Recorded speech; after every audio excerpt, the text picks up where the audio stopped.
આગળનો પ્રશ્ન છે DILRMP DILRMP આની ઉપર DILRMP નામની એક સ્કીમ ચાલે છે. આ સ્કીમનું નામ શું છે? Digital India land record modernisation programme. આ એક રીતે ખૂબ જ બહુ જોરદાર ખતરનાક લેવલનો પ્રોજેક્ટ છે. DILRMP digital India land record modernisation programme. આ એક એવો કાર્યક્રમ છે, એવી સ્કીમ છે કે જે સમગ્ર ભારતની અંદર રિવોલ્યુશન ક્રાંતિ લઈ આવશે. જોકે લાવી રહી છે, અને ખાસ કરીને પણ રિવોલ્યુશન ક્રાંતિ લાવવાનું કામ કરશે ક્યાં? રૂરલ એરિયાની અંદર, ગ્રામ્ય વિસ્તારની અંદર.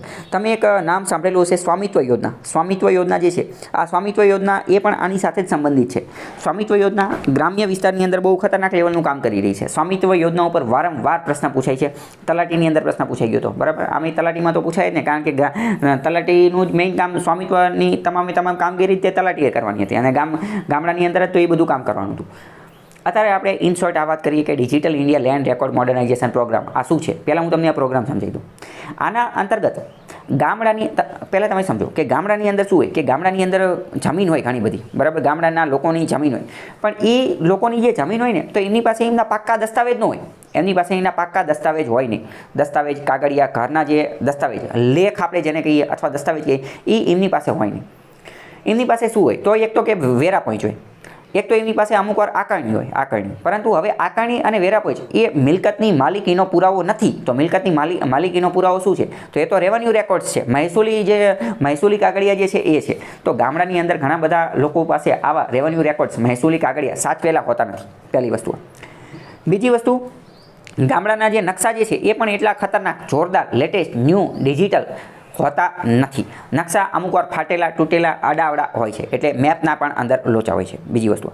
ત્રીજા નંબરની વસ્તુ, ગામડાની અંદર ઘણી બધી વાર કેવું થતું હોય કે જે વહેંચણી થતી હોય, વેચાણ થતું હોય, એ ઘરમેળે થઈ જતું હોય. જેમ કે જમીન માની લો કે અત્યારે તો અહીંયા ત્રીજી પેઢી રહી છે, જ્યારે ઘરનું નામ તો એમના દાદાના નામે બોલતું હોય, એમના લેન્ડ રેવન્યુ રેકોર્ડ છે એમાં એમના દાદાના નામે મળતું હોય. એના પિતાએ મરી ગયા હોય ને બધાય મરી ગયા હોય, અત્યારે તો એમની ત્રીજી પેઢી રહેતી હોય. તો એક આ વાંધો પડે છે.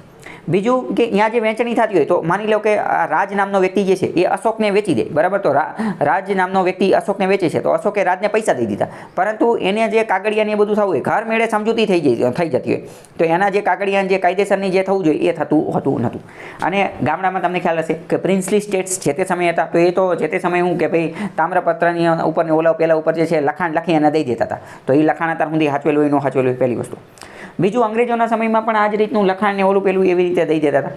તો ઇન શોર્ટ, ગામડાની અંદર લેન્ડ રેકોર્ડ્સ, જમીનની અંદર જે છે એ ડખા ખૂબ જ ચાલતા હોય છે. અને ઘણા બધા એ વાર તો કેવું થતું હોય કે એમની પાસે જમીન હોય, પરંતુ એના કાગળિયા ને એ બધું યોગ્ય હોતું નથી.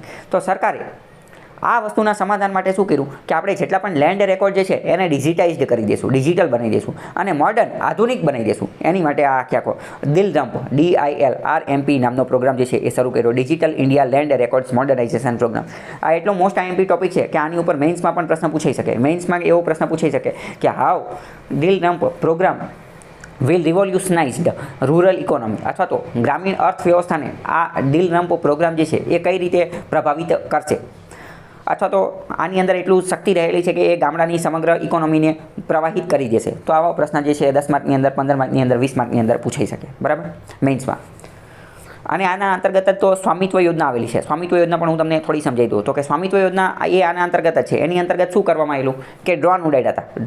ડ્રોન ઉડાડી દીધા, બરાબર. ડ્રોન ઉડાડી અને ડ્રોને જે છે એ ઉપરથી આખા ગામનો નકશો તૈયાર કરી નાખ્યો. ડ્રોન ઉડાડી અને આખા ગામની અંદર ઘરે કઈ વસ્તુ કઈ જગ્યાએ છે એ બધું ચેક કરી લીધું અને એના નકશા તૈયાર કરી નાખ્યા. પહેલાં ડ્રોન ઉડાડીને પછી ચૂના માર્કિંગ કર્યું. ચૂના માર્કિંગ અંતર્ગત જે ઘર આવતા હતા એ બધી જગ્યાએ ચૂનાને એ બધું ચોંટાડી ગયા. એની પછી ત્રીજા નંબરનો સ્ટેપ આવે ગ્રાઉન્ડ ટ્રુથિંગ. ગ્રાઉન્ડ ટ્રુથિંગ અંતર્ગત સિટી સર્વેની અંદરથી એક સર્વેયરને મોકલવામાં આવે અને એ સર્વેયર ડ્રોન દ્વારા જે નકશો તૈયાર કરવામાં આવેલો હતો એ આખો નકશો આવે. નકશો જ બહુ મોટો હોય, આ બહુ લગભગ સમજો કે આખા મોટા બોર્ડ જેટલો નકશો હોય. આખા ગામનો નકશો એટલે મોટો જોવાનો. એ આખો નકશો આવે અને ઘરે જઈ અને ફરે અને એની પાસે જે રેકોર્ડ હોય એના આધારે ચેક કરે. અને ઇન શોર્ટ, જેટલા પણ જૂના રેકોર્ડ હતા, જૂના નકશા હતા, એ બધાને શું કરે? મોડર્નાઇઝ કરે. એ બધાને વ્યવસ્થિત કામ કરે. તમને એવું લાગે મને આ બધી કેમ ખબર? કારણ કે હું ખુદ પણ આ પ્રોગ્રામનો હિસ્સો જે છે એ રહેલો છું. મેં પણ આની અંદર કામગીરી કરેલી છે એટલે, બરાબર. તો હવે તમને ખ્યાલ આવી ગયો છે કે ભાઈ આ DILRMP પ્રોગ્રામ શું છે, ઓલું પેલું. આમાંથી ઘણા બધા પ્રશ્ન પૂછાઈ શકે, વારંવાર પ્રશ્ન પૂછાશે. મેઇન્સની અંદર પ્રશ્ન પૂછવાની શક્યતા જે છે એ ખૂબ વધુ રહેલી છે એટલે.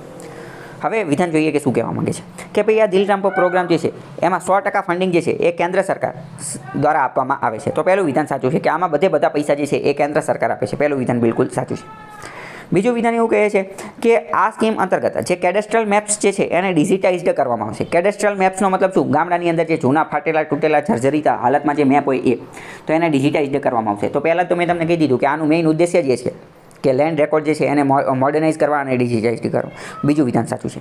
ત્રીજા નંબરનું શું છે કે આ એક રીતનું ઇનિશિયેટિવ, આ એક રીતની એવી પહેલ છે કે જેના અંતર્ગત અહીંયા તમારે એક કીવર્ડ યાદ રાખવાનો. મેઇન્સમાં જો આન્સર લખતા હોય તો આ કીવર્ડ તમારા આન્સરમાં આવવો જોઈએ. ROR શું છે? Records of rights. Records of rights.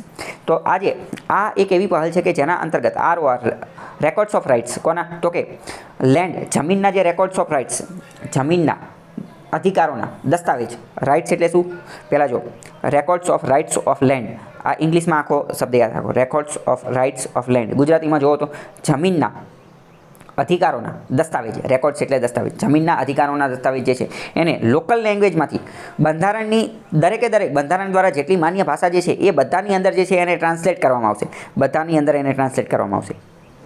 હવે જો ત્રીજું વિધાન અમુક સાચું કહે છે, અમુક ખોટું કહે છે, પણ મારા મતે જે છે ને એ આ વિધાન ખોટું છે. હવે સાચું તો જ્યારે યુપીએસસી આન્સર કી મોકલે ત્યારે જ ખબર પડશે, બરાબર, પણ મારા મતે જે છે ને એ આ ત્રીજું વિધાન ખોટું છે. કેમ? કારણ કે જો આનો મેઇન ઉદ્દેશ્ય એવો છે, આ લેન્ડ રેકોર્ડ જે છે એને મોડર્નાઇઝ કરવામાં આવશે. તો એનો મેઇન ઉદ્દેશ્ય એવો છે કે મોડર્નાઇઝ કરવામાં આવે, ડિજિટાઇઝ કરવામાં આવે અને આને વેબસાઇટ ઉપર અપલોડ કરવામાં આવે. અને વેબસાઇટ ઉપર એવી રીતે અપલોડ કરવામાં આવે કે આખા ભારતનો કોઈ પણ વ્યક્તિ જે છે એ એને એક્સેસ કરી શકે.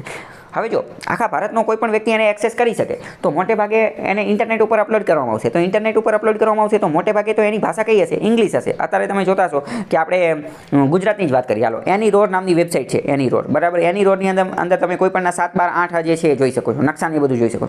તો એમાં તો અમુક વાર ઇંગ્લિશમાં લખેલું હોય છે ને બધું. તો ઇંગ્લિશ તો પહેલાં તો બંધારણ દ્વારા માન્ય ભાષા જ નથી. ઇંગ્લિશ તો બંધારણ દ્વારા માન્ય ભાષા જ નથી. એટલે મારા મતે આ વિધાન ખોટું છે, પણ ઇન શોર્ટ આ સાચું પણ હોઈ શકે છે, બરાબર. તો આવી રીતે પ્રશ્ન પૂછાઈ શકે છે. અહીંયા જો હું તમને બીજી વાત પણ કહી દઉં કે મેં તમને જે સ્વામિત્વ યોજના કીધી, સ્વામિત્વ યોજના અંતર્ગત મેં તમને શું કીધું કે પહેલું કામ કર્યું હતું કે ભાઈ ડ્રોન સર્વેઇંગ કર્યું હતું. ડ્રોન ઉડાડ્યા હતા અને ડ્રોને જે છે એ આખા ગામની ઉપરથી ફરી અને ગામનો એક ડિજિટલ નકશો તૈયાર કરી નાખ્યો, બરાબર. પછી બીજા નંબરનું સ્ટેપ શું હતું? તો કે ચૂના માર્કિંગ કર્યું. ચૂના આઈએન લગાડી ગયા અને ક્યાં ક્યાં કઈ વસ્તુ છે એ જોયું. અને ત્રીજા નંબરની વસ્તુ શું કરી? તો કે સર્વેયરે આવી અને શું કર્યું? ગ્રાઉન્ડ ટ્રુથિંગ કર્યું. જે ડ્રોને જે નકશો તૈયાર કરેલો હતો એને ઘરે ફરી અને ચેક કર્યો કે આ ડ્રોને જે નકશો કર્યો છે એ સાચો છે. જો ડ્રોને નકશો તૈયાર કર્યો હોય તો ઘણીવાર કેવું હોય કે આ એક ઘર છે, તો આ એક આખા ઘરને જે છે એ ડ્રોને એક ગણી લીધું હોય. પણ એવું હોય કે આ ઘરના 2-3 ભાગ હોય, ત્યાં 3-4 ફેમિલી રહેતા હોય, 3-4 ભાઈઓ રહેતા હોય, એમના અંદર વહેંચણી કરી દીધી હોય. તો એ સર્વેયર આવી અને એ બધાના જે છે ભાગલા પડે. તો સર્વેયરે એ બધું કામ કર્યું. હવે બીજું મોસ્ટ એમ્પી, આ જે સ્વામિત્વ યોજના જે છે ને એની પછી આ બધી કામગીરી પૂરી થશે ને પછી શું થશે? પછી જે છે ને આ બધાને PR આપવામાં આવશે. PR એટલે શું? એટલે કે property card, PC property card આપવામાં આવશે. એટલે ગામડાની અંદર પણ હવે જે છે એ પ્રોપર્ટી કાર્ડ જે છે આવશે. એટલે આના અંતર્ગત શું થશે કે ગામડાની અંતર્ગત જે લેન્ડ ડિસ્પ્યુટ હતા, જમીન સંબંધિત જે વિવાદો હતા, એ વિવાદોનું સમાધાન કરી શકાશે. વિવાદોનું શું? સમાધાન કરી શકાશે. હવે જો મેઇન્સમાં આનો પ્રશ્ન પૂછાઈ શકે, ડીલ રમ્પ અથવા સ્વામિત્વ યોજના કે આનાથી કયા ફાયદા થશે? તો પહેલાં તો જમીન સંબંધિત જેટલા વિવાદો, ડિસ્પ્યુટ હતા એનું સરળતાથી સમાધાન લાવી શકાશે, કારણ કે આ કાગળિયા જે છે ડિજિટાઇઝ થઈ શકશે. એટલે પહેલી વસ્તુ. બીજું શું થઈ શકે? જમીનોના ફટાફટ સમાધાન થઈ શકશે. તો શું થશે? જે કોર્ટ ઉપરનું ભારણ ઘટાડી શકાશે. કોર્ટમાં કારણ કે મોટે ભાગે આ જમીન રિલેટેડ જે દાવા આવતા હશે એ બધા જે છે એને ફટાફટ સરળતાથી નિપટાવી શકાશે, એને ફાસ્ટ સ્પીડી બનાવી શકાશે અને એ ઘટાડી શકાશે. કોર્ટ પરનું ભારણ જે છે એ ઘટાડી શકાશે. બીજું, પ્રોપર્ટી કાર્ડ જે છે, પ્રોપર્ટી કાર્ડ એ બધાને આપવામાં આવશે. અત્યાર સુધી ગામડાના લોકો હોય તો એમની પાસે એટલું કોઈ એવું ખાસ, મેં તમને કીધું કે જમીનનો આધાર પુરાવો, રાઇટ્સ ઓફ રેકર્ડ્સ હોતા નથી. તો હવે એમને પણ શું કરી દેવામાં આવશે કે પ્રોપર્ટી કાર્ડ આપી દેવામાં આવશે. ત્રીજા નંબરનું મોસ્ટ એમ્પી વસ્તુ, એમને એકવાર આ પ્રોપર્ટી કાર્ડ આપી દેવામાં આવશે, PC. આ પ્રોપર્ટી કાર્ડ આપી દીધા પછી આ પ્રોપર્ટી કાર્ડનો ઉપયોગ કરી અને એ લોકો આને બેંકમાં જઈ અને કોલેટરલ રાખી અને આને ગીરવે રાખી અને લોન લઈ શકશે. બેંકમાં એ લોકો, ગામડાના લોકો કે જેને પ્રોપર્ટી કાર્ડ મળેલા છે, તો એ આ પ્રોપર્ટી કાર્ડને જમીન ગીરવે રાખી અને શું લઈ શકશે?